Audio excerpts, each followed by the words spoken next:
Hello friends, आज फेरि एउटा भिडियो लिएर तपाईहरुको अगाडि आइसकेको छु। फर्स्टमा स्वागत गर्न चाहन्छु मेरो च्यानल प्रणिता गार्डनमा।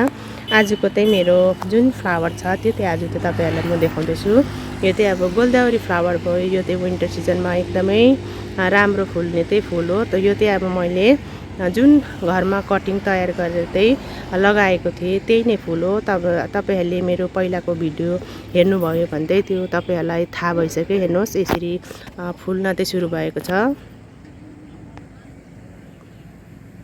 यसरी मजाले फुल्न सकेको छ। अब तपाईहरुले पनि यसरी घरमा नै आफै तयार गरेर पनि कटिङहरु किन्नु पर्दैन। यसरी घरमा नै तपाईहरुले लगाउन सक्नुहुन्छ। यो अब विन्टर सिजनमा एकदमै राम्रो फुल दिन्छ। यसको कलर भेराइटी एकदमै राम्रो छ। अब हेर्नुहोस्, तपाईहरुलाई मैले भनेको थिएँ कुन कुन कलरमा आउँछ। हेर्नुहोस् तपाईहरुले नै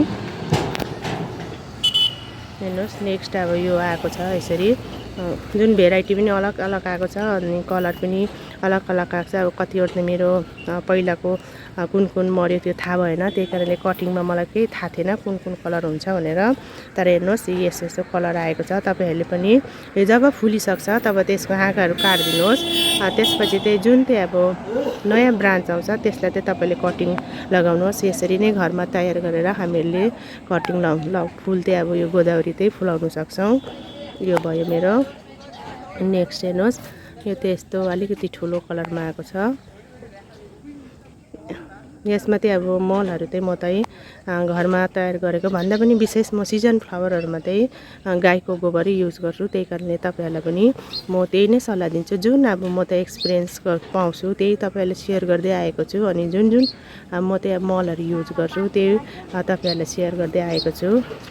हेर्नुहोस्, मेरो फुल कस्तो फुलेछ। तपाईहरुलाई मन पर्यो भने लाइक पनि गरिदिनु होला अनि तपाईहरुको कमेन्ट पनि गरिदिनु होला। किनकि तपाईहरुको कमेन्टहरुले हामीलाई धेरै जोश जाँगर बढेर आउँछ। त्यही कारणले तपाईहरुको कमेन्टको पनि हामीहरुलाई आवश्यकता हुन्छ जोश बढाउनुलाई। त्यही कारणले तपाईहरुको कमेन्ट जे जस्तो आउँछ त्यही कमेन्टै गरिदिनु होला।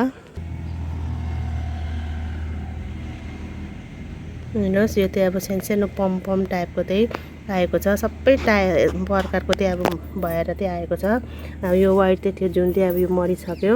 हेर्नुहोस्, यो पनि एकदमै राम्रो हेल्दी एकदमै राम्रो फुलेर आएको छ।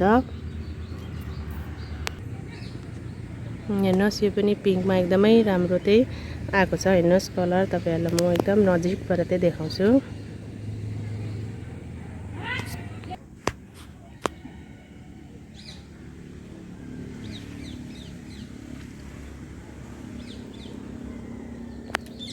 हेर्नुहोस्, तपाईहरुलाई मेरो फुल कस्तो लाग्दैछ कमेन्ट अवश्य गर्नुहोला। फेरि मैले भने फ्रेन्ड्स, आजलाई म यतिमै बिदा लिन चाहन्छु। फेरि अर्को भिडियोमा भेटौँला। तबसम्मलाई बाइ बाइ।